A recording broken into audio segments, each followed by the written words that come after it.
नमो नमः। आज हम शिवराज विजय का 19वां गद्यांश पढ़ेंगे। इस गद्यांश में ब्रह्मचारी गुरु भारतवर्ष की दशा के वर्णन से उत्पन्न होने वाले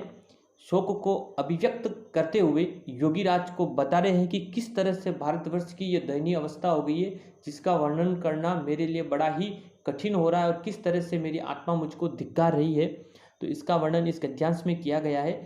तो भारतवर्ष की दशा का वर्णन इस गद्यांश में बताया गया है कि उस समय यवनों के कारण से भारत की दशा किस अवस्था में पहुंच गई है, इसी का वर्णन इस गद्यांश में है। मैं गद्यांश का वाचन करता हूं, आप सुनिए।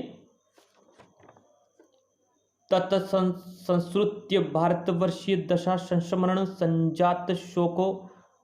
हृदय अस्त प्रसाद संभार उद्गीर्ण शर्मेण वाति मंत्रेण स्वरेण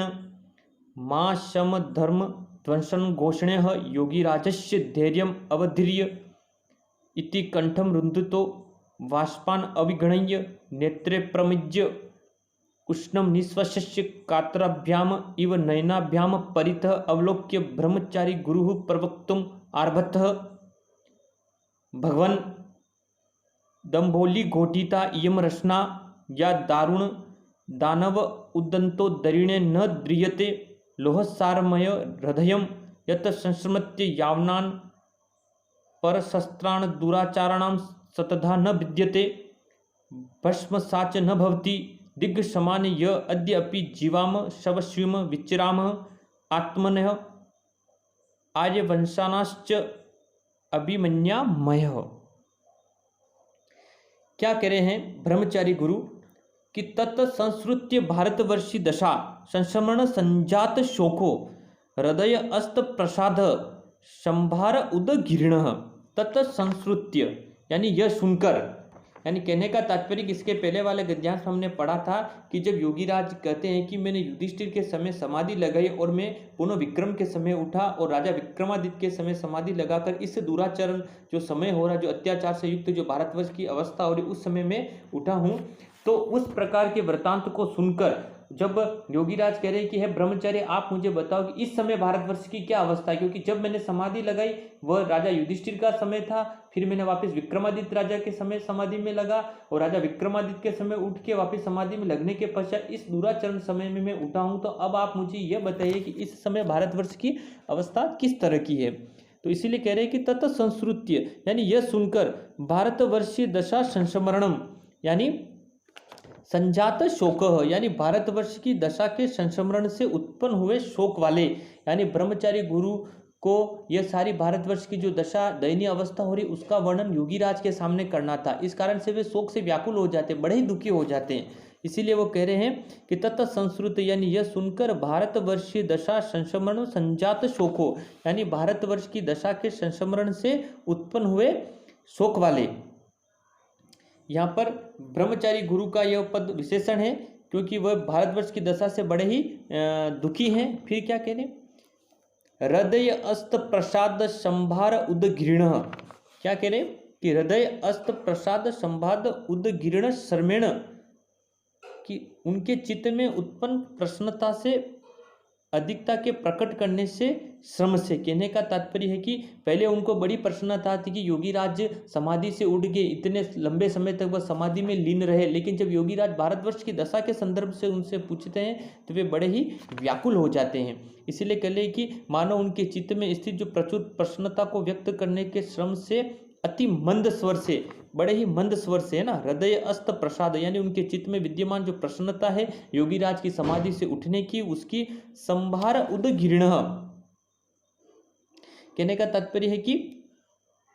उसको अधिकता के प्रकट करने से, उसको रोकने से, उस प्रसन्नता को रोकने के श्रम से अति मंद स्वर से, यानी क्या किया उन्होंने, अति संभार उदगीर शर्मेण यानी उसको रोकने से अवरुद्ध कंठ वाले बड़े ही शर्म से, मंद स्वर से। फिर आगे बता रहे मां शम धर्म ध्वंसनम घोषणे योगीराजस्य धैर्यम अवधीर्य। क्या कह रहे, अति मदन यानी धर्म ध्वंसनम घोषणे यानी धर्म के विध्वंस की कथाओं से योगी राज के मन को विचलित मत करो। कहने का तात्पर्य कि धर्म ध्वंसन योषणे योगी राजस्य धैर्यम अवध्रिय, यानी ब्रह्मचारी गुरु ने मन में सोचा कि मैं अगर आज का जो समय चल रहा भारतवर्ष की दशा में जो धर्म को जो विध्वंसता को प्राप्त हो रहा है, अगर इस प्रकार की वाणी का वर्णन मैं योगी राज के सामने करूंगा तो योगी राज के मन को क्या हो जाएगा, बड़े ही विचलित हो जाएंगे, उनके धैर्य बड़ा ही विचलित हो जाएगा। इस तरह से मानो इन बातों से मानो क्या हो गया, इति कंठम रुदंतो वाष्प विगणय्य, इस कारण से कंठ के अवरुद्ध होकर, फिर बता रहे वाष्प विगणय्य नेत्रे प्रमच्य उष्णम निस्वस्य कातरभ्याम इव नयनाभ्याम परित अवलोक्य ब्रह्मचारी गुरु प्रवक्तुम आरभत। क्या कह रहे हैं,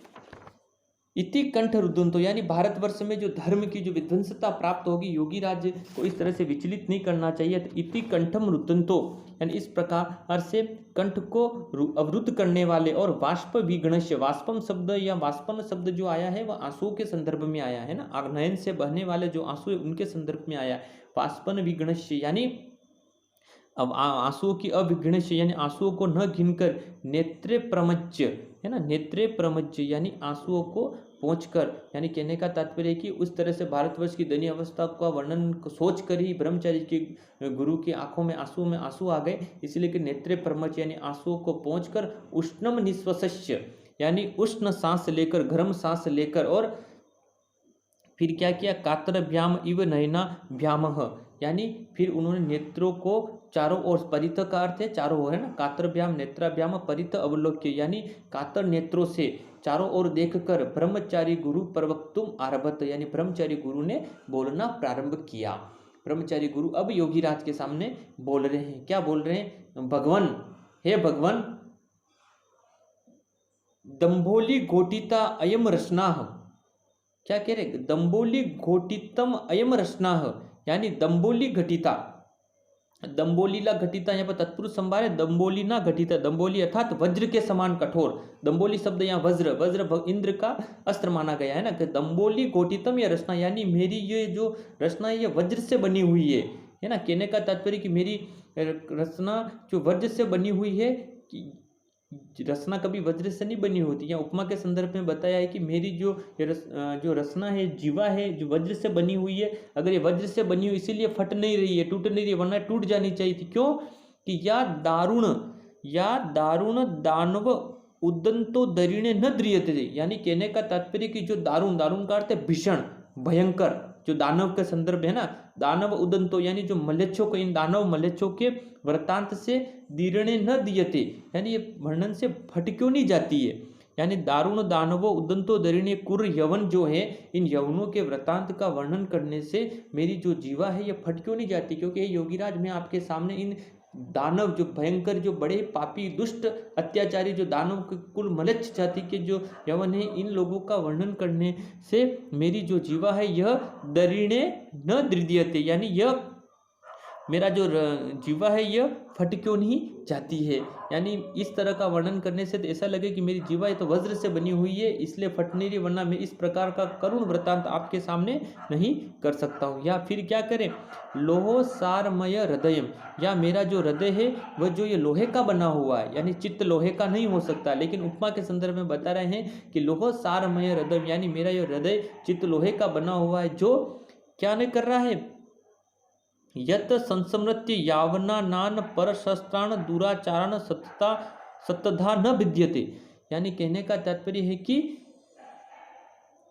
यत संस्मृत्य यावना नाम, यानी मेरा यह हृदय लोहे का बना हुआ है, नहीं तो क्या नहीं हुआ है, जो यवनों के इन दुराचार हजारों दुराचारों का श्रवण करके टुकड़े क्यों नहीं हो जाता। सतधा शब्द का अर्थ होता है हजार, है ना, शतम सौ के संदर्भ में आता है, सैकड़ों के संदर्भ में, सतधा सौ के संदर्भ में आता है कि यवनानान परशस्त्राण, यानी जो यवनों के हजारों दुराचरणा नाम, यानी दुराचरण जो आचरण है, दुष्ट आचरण है, सतदा न विद्यते, यानी उन दुराचरण जो उनके सतदा यानी 100 के 1000वें भाग, यानी 100 का शतम 100 और सतधा, तो सतधा का तात्पर्य यहाँ पर सैकड़ों टुकड़ों में विभक्त क्यों नहीं हो जाता। हजारों वर्णन करने से परशस्त्राणाम यानी हजारों दुराचरण का वर्णन करके सतदा न विद्यते, यानी सैकड़ों टुकड़े क्यों नहीं हो जाता। और भस्माश्च न भवति, और क्या न हो जाता, जलकर राख क्यों नहीं हो जाता है। कहने का तात्पर्य कि मेरा यह चित्त इन दुराचारी यवनों का वर्णन करने से टुकड़ों में विभक्त होकर यह जलकर राख क्यों नहीं हो जाता है। फिर कह रहे, क्या कह रहे, फिर अपने को धिक्कारते हुए कह रहे, दिग्ग समान, यानी हमें धिक्कार है, मुझे धिक्कार है या हमें धिक्कार है, ये अद्यापि जीवाम शवम विचराम, यानी हम क्या करे हैं, जो आज भी हम ये अद्यापि जीवाम, यानी हम आज भी जी रहे, स्वशिम श्वसन क्रिया कर रहे हैं, श्वसन ले रहे, विचराम विचरण कर रहे हैं, और आत्मनः क्या करें, विचरण करें, और आत्मन आद्य वंशानश्च अभिमन्यामहे, और हम क्या करें, अपने को स्वयं को क्या करें, आर्यों का वंशज मान रहे। कहने का तात्पर्य कि इस प्रकार की दैनिक करुण अवस्था उत्पन्न होने के पश्चात भी हम क्या करें, स्वयं को आर्य वंश में उत्पन्न हुआ मान रहे हैं। और कहने का तात्पर्य है कि हम अपन गर्व कर रहे हैं कि आर्यों के वंशज, जबकि भारतवर्ष की जो स्थिति है वह इस समय, ये आत्मन शब्द स्वयं के लिए आया है ना, आत्मन स्वयं के लिए, हम स्वयं आर्यों का वंशज मान रहे हैं। और इस समय तो भारतवर्ष की इस प्रकार की, इन यवनों की इस प्रकार की स्थिति हो गई है कि भारतवर्ष की करुण अवस्था का वर्णन करने से तो हमें मृत्यु को प्राप्त हो जाऊं, मेरा जीवन समाप्त हो जाए तो अच्छा, लेकिन इस तरह का करुण वृत्तांत में आपको बता रहा हूं। इस प्रकार से योगीराज ब्रह्मचारी गुरु से भारतवर्ष की उस दयनीय अवस्था का वर्णन कर रहे हैं। एक बार वापिस हम इसके अर्थ को देखते हैं, गद्यांश को सुनिए आप, कि तत् संस्कृत्य भारतवर्षीय दशा संस्मरणम संजात शोको हृदय अस्त प्रसाद संभार उदकीर्ण तत् संस्कृत, यानी यह सुनकर भारतवर्षीय दशा संस्मरण, यानी भारतवर्ष की दशा के संस्मरण से उसको सोचकर ही संजात शोको, यानी उससे उत्पन्न हुए शोक वाले हृदय अस्त प्रसाद, उनके हृदय में स्थित जो प्रसन्नता है योगीराज की समाधि के जगने से, उसको रोकते हुए सर्मेण वाति मंत्रेण स्वरेण, यानी उस परिश्रम से, उसके थकान से, उस प्रसन्नता को रोकते हुए बड़े ही मंद स्वर से मां सम धर्म ध्वसन घोषणे है योगीराजस, यानी धर्म के विध्वंस से उत्पन्न हुई घोषणा से योगीराज के धैर्यम अवध्रिय, यानी उनके चित्त को, उनके धैर्य को विचलित मत करो। इति कंठमृत, इस प्रकार से कंठ रूढ़े हुए कंठ वाले, वाष्पान अवगिणय, यानी आंसू की गिणना न करते हुए, नेत्रम प्रमच्य, नेत्रों को पहुँचते हुए, उष्णम निश्वस्य, उष्ण सांस लेते हुए, कातरभ्याम नयनाभ्याम, यानी कातर दृष्टि से नयनों के परित अवलोक के चारों तरफ से देखते हुए, ब्रह्मचारी गुरु प्रवक्तुम आरभत, ब्रह्मचारी गुरु ने कहना प्रारंभ किया। क्या कहा कि हे भगवान, दम्भोली घोटित अयम रचना, यानी मेरी जो ये रचना है वह दम्भोली है, यानी वज्र से बनी हुई है, जो यह दारुण दानवदंतो दरिणे न द्रिदेते, यानी मेरी जो रचना है ये वज्र से बनी हुई, जो दानवोद उदंतो दरिणे न द्रिदेते, यानी कहने का तात्पर्य जो इन करुण दानवों के वृत्तांत के फट से कितनी हो रही, मलेच्छों के, इन यवनों के कतन से फट क्यों नहीं जाती है। लोही सारमय हृदय, मेरा जो ये चित्त है, जो हृदय है वो लोहे का बना हुआ है, जो यवनों के हजारों दुराचरणों का संस्मरण करके क्या नहीं हो जाता है, पर सस्तान दुराचरण सतता न विद्यते, यानी हजारों दुराचरणों का वर्णन करके सतता न विद्यते, यानी सैकड़ों टुकड़े क्यों नहीं हो जाता है, और भस्माचरण भक्ति, और जलकर राख क्यों नहीं हो जाता है। फिर दिग्ग समान, यानी हम सबको धिक्कार है, जो आज भी हम क्या करें, जीवाम स्वशिव, यानी जो आज भी हम जी रहे हैं, स्वस्विम, यानी श्वास ले रहे, विचराम विचरण कर रहे हैं, और आर्य वंशायश्च अभिमन्यामहे, और स्वयं को हम क्या करें, आर्यों का वंशज मान रहे हैं। इस तरह से योगीराज के सामने ब्रह्मचारी गुरु क्या करें, भारतवर्ष की जो दयनीय अवस्था उसका वर्णन करते हैं। इस प्रकार इस गद्यांश में ब्रह्मचारी गुरु की आत्मग्लानि एवं कायरता से तत्कालीन परिवेश की भयानकता का जो वंचित हुई है उसका वर्णन इसमें हमें दिखाई देता है।